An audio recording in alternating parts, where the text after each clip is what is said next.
तो थोड़ा सा SN1 का 2 पॉइंट और बाकी रह गया था मुझे बताना था, राइट। तो इससे पहले अभी हमने SN1 में पढ़ा कि रेट ऑफ रिएक्शन किस पे डिपेंड करता है, स्टेबिलिटी ऑफ कार्बोकैटायन पे, राइट। तो अब हमने जब नोमेनक्लेचर हम पढ़ रहे थे तो वहां पे हमने दो टाइप का हलाइड पढ़ा था, अल्काइल हलाइड, दैट इज अलिलिक, याद है, अलाइलिक हलाइड, और एक होता है बेंजाइलिक हलाइड, बेंजाइलिक हलाइड। पहले इन दोनों का स्ट्रक्चर अपन देखते हैं क्या है। अलाइलिक हलाइड और बेंजाइलिक हलाइड, ये दोनों भी SN1 के लिए बहुत अच्छे माने जाते हैं। अब क्यों? अलाइलिक हलाइड कैसा दिखता है बच्चों? मैंने आपको बताया था कि ये sp3 से क्या होता है, डायरेक्टली कनेक्टेड होता है हलाइड ग्रुप CH2 और X, सॉरी CH2 अगेन, दो एक तीन, यहाँ पे एक बॉन्ड होगा, CH होगा, राइट। तो अब देखो इस ग्रुप को हम लोग क्या बोलते हैं, this is known as allylic, allylic halide, इसको आप बोलोगे अलाइलिक हलाइड। क्यों? एलाइलिक हलाइड का क्या डेफिनेशन था, ये बताया था कि hydrogen atom is directly attached to sp3 carbon and which next carbon is a double bonded carbon. जहां पे डबल बॉन्डेड कार्बन होगा उसका नेक्स्ट वाला कार्बन अगर डायरेक्टली हाइड्रोजन से अटैच है तो उसको आप बोलोगे अलाइलिक हलाइड। तो हम यहाँ पे बोल रहे हैं कि अलाइलिक हलाइड जो है दैट इज हाईली रिएक्टिव या रिएक्टिव टुवर्ड्स SN1। क्यों बोल रहे हैं, इसका रीजन क्या है?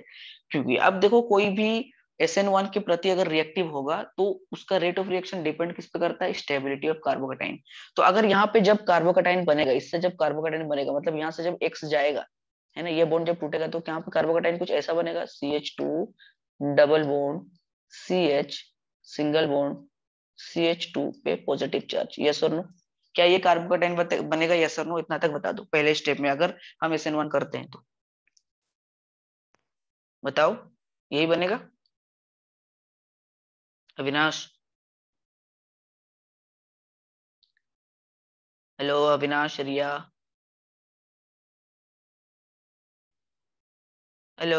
यस हाँ, अरे आप लोग जवाब दिया करो यार, ऐसे करोगे तो मैं पढ़ाऊंगा नहीं, फिर आप इतना लेट मत कर करो, जल्दी जल्दी रिप्लाई कर करो, ठीक है।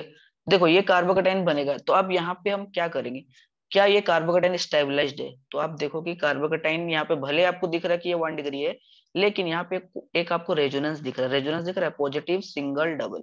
यहाँ पे जो एक रेजोनेंस हो रहा है due to conjugation, positive single double bond. तो जब आप रेजोनेंस पढ़े होगे फर्स्ट ईयर में, वैसे मैंने अविनाश जब था उसको पढ़ाया हूँ, तो पॉजिटिव सिंगल डबल ये कॉन्जुगेशन है और यहाँ पे रेजोनेंस होगा। अब रेजोनेंस कैसे होगा, देखो इसका अगर रेजोनेटिंग स्ट्रक्चर मैं बनाऊं यहाँ पे तो कुछ ऐसा बनेगा, ये डबल बॉन्ड बोलेगा, मैं यहाँ पे आ जाता हूँ, और जैसे डबल बॉन्ड यहाँ पे आएगा ये पॉजिटिव चार्ज इस पे पास आ जाएगा। मतलब अब कैसा बनेगा स्ट्रक्चर, CH2 इस पॉजिटिव चार्ज इस पे आ गया, ये सिंगल बॉन्ड हो गया CH, और ये डबल बॉन्ड इस पे किसके पास चला गया, यहाँ पे चला गया, और यहाँ से पॉजिटिव चार्ज हट गया। तो ये इसका रेजोनेटिंग स्ट्रक्चर है, ये एक रेजोनेंस स्ट्रक्चर हुआ 1, ये हो गया 2। कहने का मतलब ये है कि यहाँ पे पॉजिटिव चार्ज स्टेबलाइज हो रहा है या कार्बोकैटायन स्टेबलाइज हो रहा है थ्रू रेजोनेंस। रेजोनेंस के द्वारा क्यों स्टेबलाइज हो रहा है, रेजोनेंस के द्वारा इसलिए स्टेबलाइज हो रहा है बिकॉज कि आपका जो पॉजिटिव चार्ज है ना, यहाँ पे एक कार्बन से दूसरे कार्बन पे घूम रहा है ना। घूमने का मतलब देखो, अब ये कार्बन, सिर्फ यही कार्बन यहाँ पे अकेला पॉजिटिव चार्ज बियर नहीं कर रहा है, अब ये थोड़ा बियर कर रहा है। तो रेजोनेंस में क्या होता है, कभी ये और ये दोनों स्ट्रक्चर आपस में फ्लक्चुएट होते रहते हैं, कभी ये बनता है कभी ये बनता है, कभी ये बनता है कभी ये बनता है, 50-50% दोनों बनते हैं। तो अगर फ्लक्चुएट करने का मतलब क्या हुआ कि कभी पॉजिटिव चार्ज इस कार्बन पे आएगा, कभी इस कार्बन पे आएगा। तो कहने का मतलब कि अगर पॉजिटिव चार्ज का जो डिस्ट्रीब्यूशन है वो अलग अलग कार्बन पे अगर बढ़ रहा है, वो घूम रहा है, तो उससे क्या होता है कि स्टेबिलिटी कार्बोकैटायन का बढ़ जाता है। तो इसीलिए जहां पे कार्बोकैटायन की स्टेबिलिटी बढ़ा, चाहे किसी भी रीजन से बढ़े, चाहे प्लस आई इंडक्टिव इफेक्ट से बढ़े चाहे रेजोनेंस से बढ़े, तो वो रिएक्टिव होगा या वो अच्छा सबस्ट्रेट माना जाएगा किसके लिए, SN1 रिएक्शन के लिए। इसीलिए अलाइलिक हलाइड को हम क्या बोलते हैं कि this allylic halide is also reactive towards SN1 reaction. क्या ये चीज समझ आ रहा है? Yes sir. ठीक है, तो ये अलाइलिक हलाइड हो गया। अब नेक्स्ट देखते हैं बेंजाइलिक हलाइड। बेंजाइलिक हलाइड ऐसा दिखता है, बस इसमें क्या होता है, एरोमेटिक होता है, ये ना ऐसा होता है। ये हो गया आपका बेंजीन रिंग, यहाँ पे हो गया CH2, अगेन CH2 के साथ जो लगा हुआ ग्रुप है X, तो इसको बेंजाइलिक हैलाइड बोलेंगे। बस उसमें वो क्या था, स्ट्रेट कंपाउंड था, वो वाला ओपन चेन था, ये क्लोज चेन का क्लोज चेन वाला है। अब यहाँ पे जो एक्स जिसके साथ कार्बन के साथ कटा हुआ, अगर ये सिमिलरली अगेन SN1 के लिए जाएगा, मतलब पहला क्या होगा, -X, एक्स यहाँ से जाएगा, सबसे पहले बॉन्ड टूटेगा, उसके बाद न्यूक्लियोफाइल आता है। जैसे बॉन्ड टूटेगा क्या कुछ ऐसा बनेगा रिएक्शन में, CH2 पे पॉजिटिव चार्ज। अब अगेन ये पॉजिटिव चार्ज अगर आप ध्यान से देखो तो फिर से ये रिंग के साथ में क्या है, कॉन्जुगेशन में है ना। इसको हम लोग बोलते हैं बेंजाइलिक हैलाइड। क्या बोलते हैं, बेंजाइलिक हैलाइड। अब ये है पॉजिटिव सिंगल डबल, तो पॉजिटिव सिंगल डबल, देखो यहाँ पे पॉजिटिव चार्ज है, फिर सिंगल है, फिर डबल बॉन्ड है, तो अगेन ये डबल बॉन्ड क्या हुआ, इस रिंग के बाहर चला जाएगा और पॉजिटिव चार्ज इसके पास आ जाएगा। मतलब अगर इसका नेक्स्ट रेजोनेंस रेजोनेटिंग स्ट्रक्चर में बनाऊं तो कुछ ऐसा बनेगा, ये रिंग बन गया। देखो ये दो बॉन्ड जो छेड़छाड़ नहीं हुआ, ये बॉन्ड हिला नहीं है, तो ये बॉन्ड को आराम से ऐसे बना दो पहले, और ये डबल बॉन्ड यहाँ चला गया, मतलब यहाँ चला गया। अब ये जैसे डबल बॉन्ड यहाँ पे चला जाएगा, पॉजिटिव चार्ज हट जाएगा और ये पॉजिटिव यहाँ पे आ जाएगा। अगेन फिर से देखो तो ये पॉजिटिव चार्ज, ये सिंगल बॉन्ड, ये डबल बॉन्ड आपस में फिर से रेजोनेंस में होगा, तो ये फिर से ये डबल बॉन्ड यहाँ पे आएगा। अगेन इसका रेजोनेटिंग स्ट्रक्चर स्ट्रक्चर कुछ ऐसा बनेगा, डबल बॉन्ड यहाँ पे आ गया, यहाँ पे पहले से डबल बॉन्ड था, और जब यहाँ पे आ जाएगा तो पॉजिटिव चार्ज इधर आ जाएगा, ये डबल बॉन्ड CH2 है। Again positive charge double bond, ये डबल बॉन्ड फिर से यहाँ पे आएगा, जैसे यहाँ पे आएगा तो नेक्स्ट स्ट्रक्चर कुछ ऐसा बनेगा, ये यहाँ पे था, अब ये डबल बॉन्ड इधर आ गया, तो पॉजिटिव चार्ज आ जाएगा कहाँ पे, जहां से गया है यहाँ पे, और ऊपर ये डबल बॉन्ड CH2 था। अगेन ये पॉजिटिव सिंगल डबल यहाँ पे, तो ये डबल बॉन्ड फिर से यहाँ पे आ जाएगा,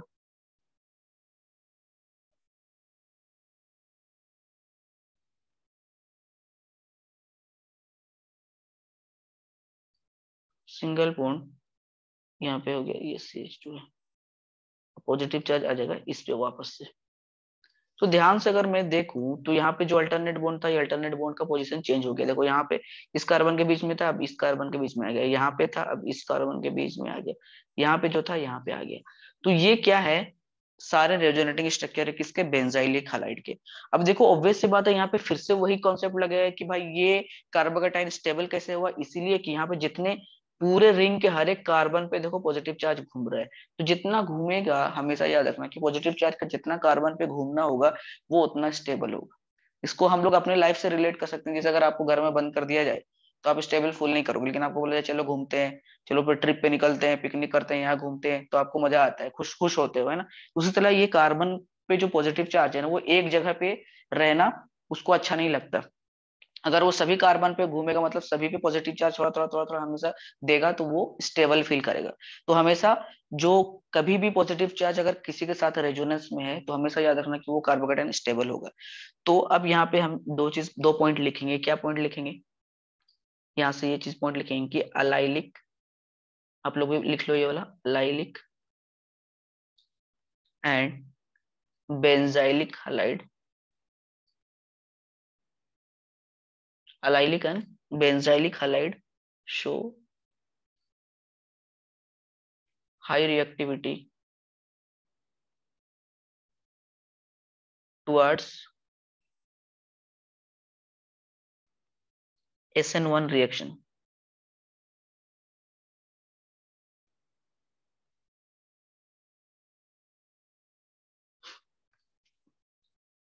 और इसी में लिखो दिस इज ड्यू टू, किसके वजह से हो रहा है बेटा, this is due to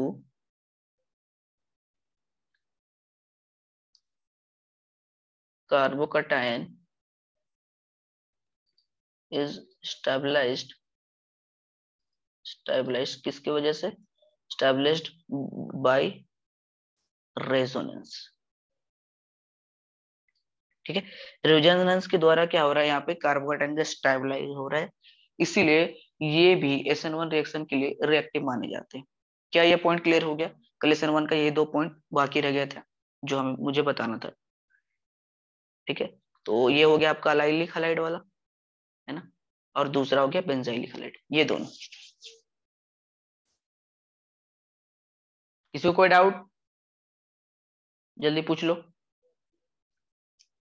sir इसके आगे वाला स्लाइड थोड़ा सा दिखाइए ना। इसके आगे तो कोई है नहीं, इसके पीछे है। कौन सा? ये सेकंड वाला? हाँ मतलब, हाँ alive. Okay.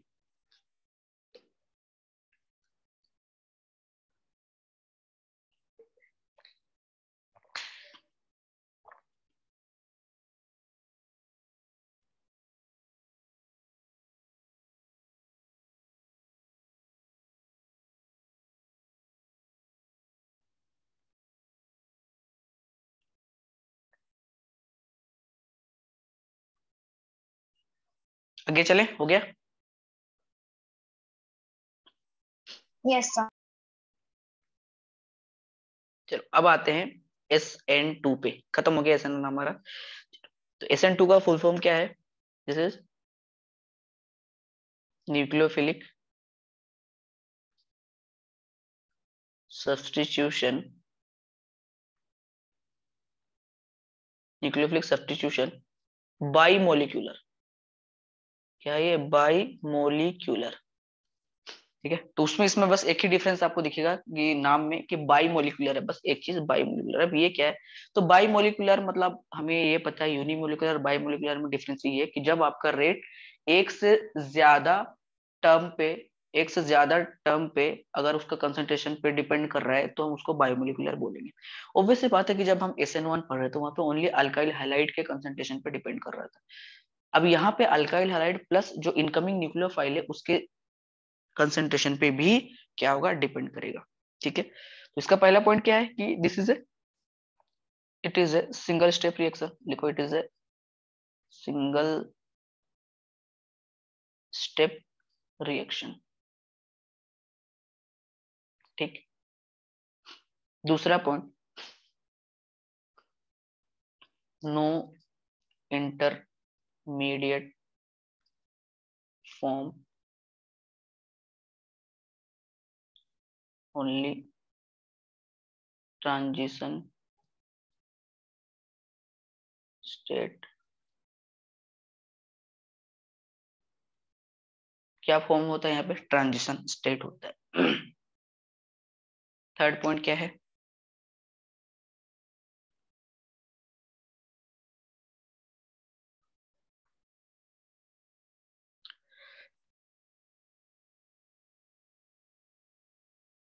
Transition state is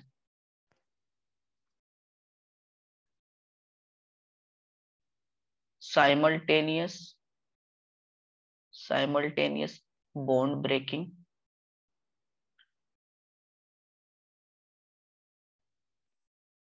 and bond formation.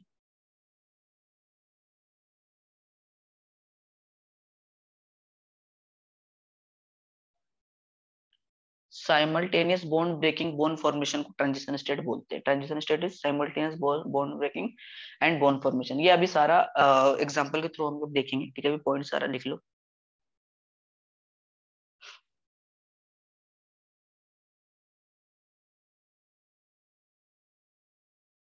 तो reaction proceeds in presence of polar aprotic solvent. उसमें पोलर प्रोटिक था ना, इसमें एप्रोटिक आता है, एप्रोटिक सॉल्वेंट है ना। तो इसमें नॉन पोलर सॉल्वेंट बोला जाता है एप्रोटिक मतलब। और पोलर प्रोटिक का मतलब उसमें पोलर सॉल्वेंट को बोला जाता है। जैसे मैंने आपको बताया था कि जिसके पास पोलर प्रोटिक में क्या था, एसिडिक हाइड्रोजन होता है ना, जो हाईली इलेक्ट्रोनेगेटिव के साथ डायरेक्टली हाइड्रोजन के साथ अटैच होता है, उसको पोलर प्रोटिक बोलते हैं। पोलर एप्रोटिक में आपका जैसे एसीटोन हो गया, डाइमिथाइल फॉर्मामाइड हो गया, ये सारे होते हैं।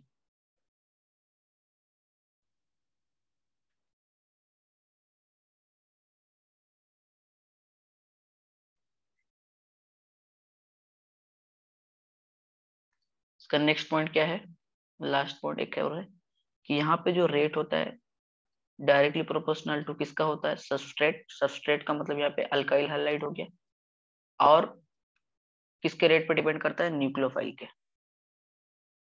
दोनों कंसंट्रेशन, सॉरी रेट नहीं, दोनों के कंसंट्रेशन पे डिपेंड करता है। इसीलिए SN2 follows second order kinetics, kinetics है ना। और इसीलिए इसको हम लोग क्या बोलते हैं, बाइमोलिक्यूलर। मतलब दो सबस्ट्रेट और न्यूक्लियोफाइल दोनों के कंसंट्रेशन पे इसका रेट डिपेंड करता है, इसलिए इसका नाम है बाइमोलिक्यूलर। और SN1 का नाम था यूनिमोलिक्यूलर, उसमें ओनली RX के कंसंट्रेशन पे डिपेंड कर रहा था। ठीक है, चलो इतना हो गया। किसी को कोई लिख रहा है तो बता दो, फिर आगे चलते हैं मैकेनिज्म पे।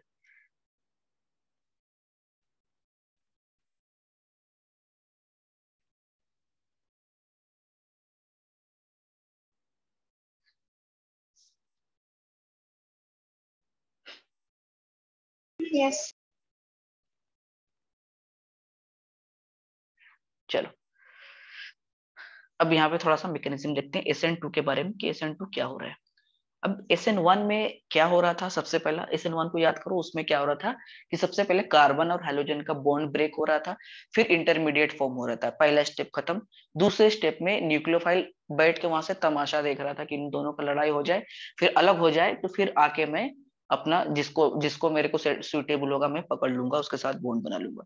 लेकिन यहाँ पे क्या होता है कि वही प्रोसेस दोनों साथ में होता है। जैसे आपके पास RX है ये, और यहाँ पे आपका न्यूक्लियोफाइल है, तो अब क्या होता है कि RX का बॉन्ड या simultaneously partial positive partial negative की वजह से ब्रेक होता है, और इसी टाइम में ब्रेक होता रहता है, और सेम टाइम में न्यूक्लियोफाइल क्या करता है, इसको अटैक भी करता है। सेम टाइम में होता है, ये अलग प्रोसेस नहीं होता। मतलब यहाँ पे एक ऐसा स्टेप बनता है जिस स्टेट को हम ट्रांजिशन स्टेट बोलते हैं। मतलब यहाँ पे क्या होता है, R और X का क्या हो रहा है, बॉन्ड टूटता जा रहा है। क्या हो रहा है, R और X का बॉन्ड टूटता जा रहा है। मतलब मैं यहाँ पे R बॉन्ड ब्रेकिंग को मैं रेड से दिखा रहा हूँ। ठीक है, ये आपका RX का बॉन्ड टूट रहा है, और जो न्यू न्यू बॉन्ड जुड़ रहा है मैं उसको ब्लू कलर से दिखा रहा हूँ। ठीक है, R और न्यूक्लियोफाइल, तो ये जो है this is bond, new bond making हो रहा है, न्यू बॉन्ड फॉर्मेशन, नया बॉन्ड बन रहा है, राइट। और ये चीज क्या हो रहा है RX के बीच में, ये जो पुराना बॉन्ड था ओल्ड बॉन्ड ब्रेकिंग, ये ओल्ड बॉन्ड टूट रहा है। तो इसी स्टेट को हम लोग जो अभी यहाँ पे SN2 में हमने पढ़ा कि यहाँ पे कोई इंटरमीडिएट फॉर्म नहीं होता है, यहाँ पे एक स्टेट फॉर्म होता है जिसको हम ट्रांजिशन स्टेट नाम देते हैं। And what is transition state, transition state is nothing but in a reaction, it is a intermediate, एक टाइप का इंटरमीडिएट है, intermediate in which simultaneous bond breaking and bond formation is process. जहाँ पे simultaneously, देखो simultaneously हो रहा है ना, एक तरफ बॉन्ड टूट रहा है, दूसरी तरफ बॉन्ड बन रहा है, तो इसी को हम लोग क्या बोलते हैं, TS, शॉर्ट में TS लिखा जाता है, जिसका नाम है ट्रांजिशन स्टेट। इसी को बोलते हैं क्या, ट्रांजिशन स्टेट। और ये बहुत फास्ट होता है, मैंने यहाँ पे दिखाया कि पट से टूटा पट से जुड़ जाता है ना, इसमें कोई टाइम नहीं लगता है, बहुत फास्ट होता है ट्रांजिशन स्टेट। तो इसके बाद क्या होगा कि न्यूक्लियोफाइल और R का बॉन्ड बन जाएगा, प्लस आपका जो X था, X माइनस बाहर चला जाएगा। तो ये होता है, और ये ओनली क्या है, one step, only one step हो रहा है, दो स्टेप नहीं है ये, है ना। ठीक है, एक ही स्टेप, मेरी इंटरमीडिएट दिखाया इसका मतलब दो स्टेप मत कर देना, एक ही स्टेप। क्या ये मैकेनिज्म समझ आ रहा है क्या हो रहा है यहाँ पे, किसी को कोई doubt, anyone having any doubt? No. Very good. बाकी लोग क्या हो, गूंगे हो गए हो क्या, बोलना है कि नहीं हो बोलना है? अविनाश, बाहर हो क्या आप? अविनाश, वर्षा? सर मैंने हाँ तो आप बोल नहीं रहे हो, बोला करो ना। ठीक है, तो मैंने तो ये सर बोला। हाँ ओके ओके, ठीक है। तो एक्चुअली क्या है कि ना, दोनों में एक ही चीज डिफरेंस है, बहुत कुछ एकदम माइनर से डिफरेंस। उसमें देखो तो उसमें क्या हो रहा था कि न्यूक्लियोफाइल बैठ के तमाशा देख रहा था दोनों का अलग होने का, उसके बाद जाके अटैक कर रहा था। यहाँ पे न्यूक्लियोफाइल इंतजार नहीं करता है, वहां पे उन दोनों का बीच में टूट रहा है तो ये भी साथ में घुस जाता है ना, साथ में मतलब एक जगह तीनों का लड़ाई हो जाता है। लड़ाई होने से क्या होता है, RX बॉन्ड टूट जाते हैं, न्यूक्लियोफाइल बॉन्ड तो वही बनेगा। लेकिन अब यहाँ पे रिएक्टिविटी पे बात करेंगे अभी नेक्स्ट स्लाइड में, एक्टिविटी की बात करेंगे। उसमें क्या था, सबसे स्टेबल किसके लिए था, 3 डिग्री के लिए। अब यहाँ पे लेकिन अगर मैं 3 डिग्री लेता हूँ, चलो सी 3 डिग्री देखते देखते हैं क्या हो रहा है। ये आपका 3 डिग्री अल्काइल हैलाइड है, राइट। अब न्यूक्लियोफाइल यहाँ पे है, जो अटैक करेगा। अब सोचो न्यूक्लियोफाइल यहाँ पे हो क्या रहा है कि ये एक्स आपका जा रहा है यहाँ से, और न्यूक्लियोफाइल इधर से आ रहा है। तो पहली बात तो ये कि जिस साइड में एक्स है इसी साइड न्यूक्लियोफाइल आ नहीं सकता। क्यों नहीं आ सकता बेटा? रीजन ये है कि बेटा ये देखो, ये एक्स जब जाएगा, एक्स अपना इलेक्ट्रॉन लेके जाएगा, मतलब ये भी इलेक्ट्रॉन रिच, ये भी इलेक्ट्रॉन रिच। तो दोनों अगर इलेक्ट्रॉन रिच वाले अगर आसपास में आएंगे तो क्या होगा, दोनों एक दूसरे को रिपेल करेंगे। ऑब्वियस सा बात है। तो इसीलिए न्यूक्लियोफाइल डरता है कि भाई मैं इधर से जा ही नहीं सकता, मेरा ये रास्ता है ही नहीं। क्यों रास्ता नहीं है? क्योंकि मैं अगर इस रास्ते से गया तो उसी रास्ते से एक्स माइनस बाहर आ रहा है जो कि इलेक्ट्रॉन रिच है, और मैं भी इलेक्ट्रॉन रिच है, तो वो मुझे भगा देगा, हम दोनों में टकरार हो जाएगा। तो फिर ये एक ही रास्ता बचता है। ये अब अटैक कैसे करेगा? अब ये अटैक करता है पीछे साइड से, इधर से। अब ये अटैक करता है बैक साइड से। तो हमेशा SN2 में क्या होता है कि nucleophile always attacks from back side. Back side से ये अटैक करता है, फ्रंट से कर ही नहीं सकता। रीजन यही है कि न्यूक्लियोफाइल न्यूक्लियोफाइल दोनों के बीच में रिपल्शन होगा। अब क्या होगा कि बेटा, अब देखो ये यहाँ पे आया। अब यहाँ पे मैंने टर्शियरी अल्काइल हैलाइड लिया। टर्शियरी अल्काइड मतलब 3 डिग्री। 3 डिग्री का क्या मतलब है? अगर मैं इसको ऐसे दिखाने की कोशिश करूं कि इसके पास देखो बेटा, इसके पास 3 H है, मतलब ये ऐसा है, ये यहाँ पे एक H, यहाँ पे एक H, यहाँ पे एक H, ऐसा नो। इसके पास भी 3 हाइड्रोजन है, ये इसके पास भी 3 हाइड्रोजन है। देखो कितना बड़ा ग्रुप बन गया ना। तो अब यहाँ पे ना, अगर हम ध्यान से देखें तो ये न्यूक्लियोफाइल इधर से आएगा तो सही अटैक करने के लिए, लेकिन 3 डिग्री अल्काइल हैलाइड में देखो ये CH3 CH3 CH3 ये जो तीनों है, ये इनको बोला जाता है बल्की ग्रुप। क्या बोला जाता है? बल्की का मतलब बहुत बड़े ग्रुप होते हैं साइज में। कार्बन उसके साथ में 3 और हाइड्रोजन, इसी तरह से 3 मिथाइल ग्रुप। तो बहुत ज्यादा बल्की ग्रुप होने की वजह से ऑब्वियस सा बात है, ये जाएगा तो यही रास्ते से, लेकिन इतना बल्की होने की वजह से यहाँ पे घुसने के लिए इसको जगह, बस इतना ही जगह है कि यहाँ से आएगा इधर से आ पाएगा, इससे ज्यादा जगह ही नहीं उसके पास। कैसे जाएगा? तो ये क्या है कि ऐसे जाके यहाँ से ही घुस सकता है। तो इसीलिए क्या होता है, because of presence of bulky group, इसकी रिएक्टिविटी बहुत ज्यादा कम हो जाती है। तो इसीलिए ये रिएक्टिव 3 डिग्री के लिए एकदम नहीं होता, ये 3 डिग्री शो ही नहीं करता है, जबकि हमारा 3 डिग्री SN1 के लिए बहुत ही अच्छा हो रहा था। तो यहाँ पे क्या होता है कि 1 डिग्री जो होता है वो सबसे ज्यादा SN2 में रिएक्टिव माना जाता है। 1 डिग्री में क्यों माना जाता है? अब देखो 1 डिग्री में क्यों माना जाता है कि उसमें देखो सिर्फ CH3 है, यहाँ पे एक H होगा, यहाँ पे एक H होगा, यहाँ पे एक H होगा, और यहाँ पे X होगा। अब यहाँ पे जब न्यूक्लियोफाइल आएगा, देखो इस फ्रंट से तो आ नहीं सकता क्योंकि ये X जा रहा है फ्रंट से, तो ये बैक साइड से आएगा, आराम से अटैक कर सकता है। क्योंकि देखो ये हाइड्रोजन तो दुनिया के सबसे छोटे एटम होते हैं, सबसे छोटे साइज में होते हैं, तो इसमें कोई बल्कीनेस है नहीं, कोई टेंशन नहीं, तो आराम से पीछे से अटैक कर लेगा। तो 1 डिग्री जो हुआ, ये 1 डिग्री तो नहीं, ये मिथाइल कार्बोकेटाइन है ना। मिथाइल कार्बोकेटाइन जो बना, देखो ये सबसे ज्यादा क्या हुआ, कट सॉरी कार्बोकेटाइन तो नहीं बना,